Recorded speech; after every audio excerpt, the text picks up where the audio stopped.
पत्नी अपना पति के भाव में का कहतरी, घर में बाड़ी अकेले ही और बाहरा बड़े आ घर के काम करे में गईली हा सजलौ के गोईठा लियावे खातिर, तो वही में बिछी बैठ रहा कैसे टप दे मार दिलस और का कहे लगली,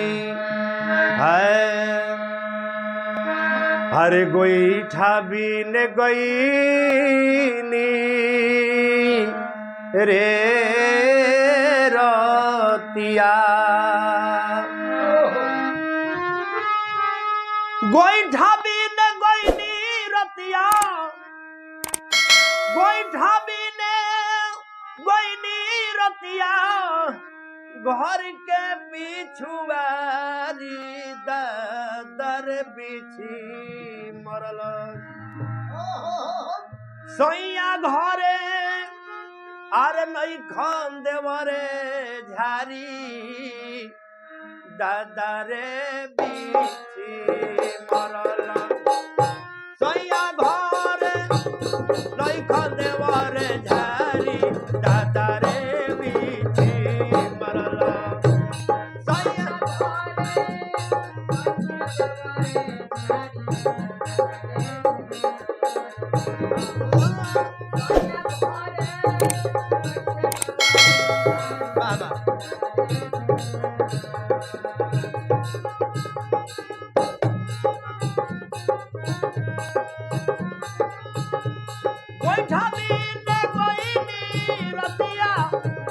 घर के पिछुआरी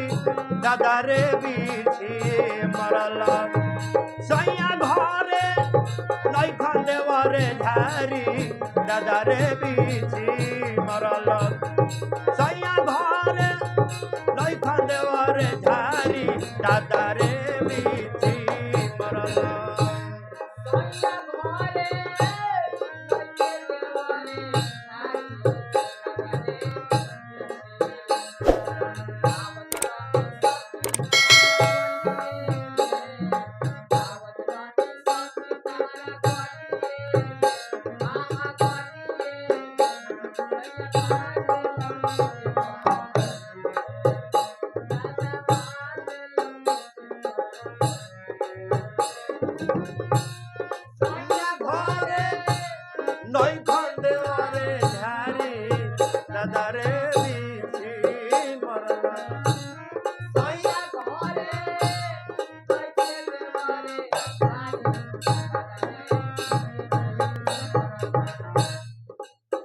और का कहत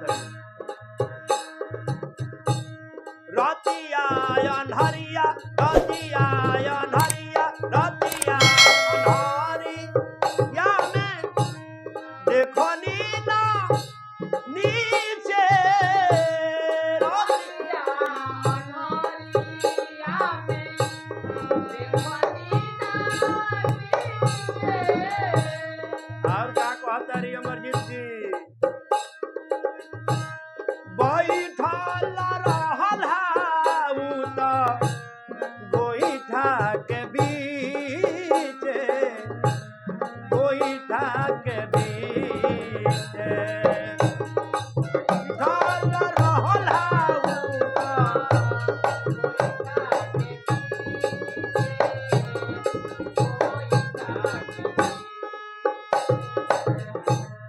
रतिया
बीछिए के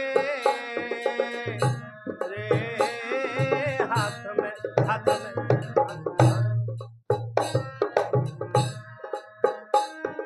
एक बीछी एक हाथ में एक बीछी एक हाथ में मरलस पारा पारी दादा रे बीछी मरला एक बीच मरलस पारा पारी सैया घरे नई खंडे वारे धारी दादा रे बीछी मरला सैया घरे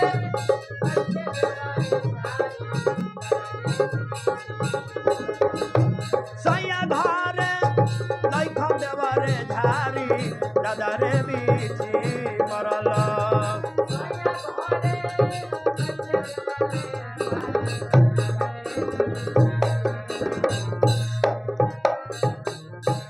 अरे सैया घरे चौगुन के मजा ले लो तब एकरा में खेलो चौगुन के भाव हमनी के भोजपुरी के शिरोमणि बेहताज बदशाह भरत शर्मा जी बात के कहले आकि जौन कलाकार अगर भोजपुरी में चौगुन ना गावत होखे तो कलाकार बेकार बा। देखो चौगुन कैसे हो जाओ माटी के चीज भैया हो। अरे सैया घरे नई खन देवरे झारी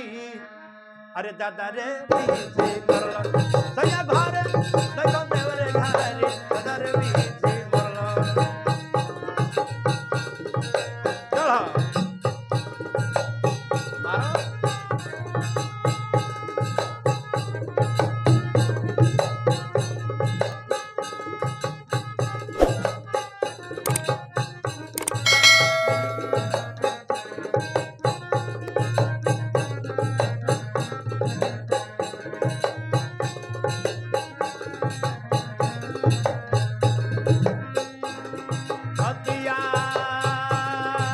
धारी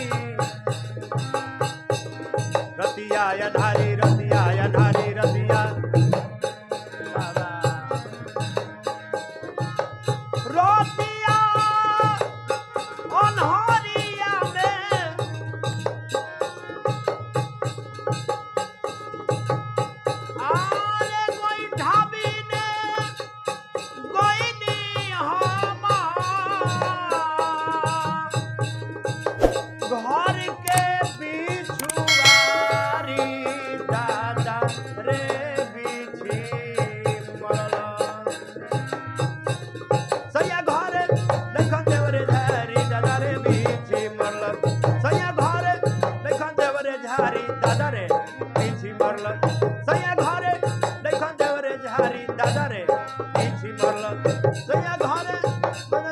झारी दादा रे नई खन देवरे झारी दादा रे नई खन देवरे झारी दादा रे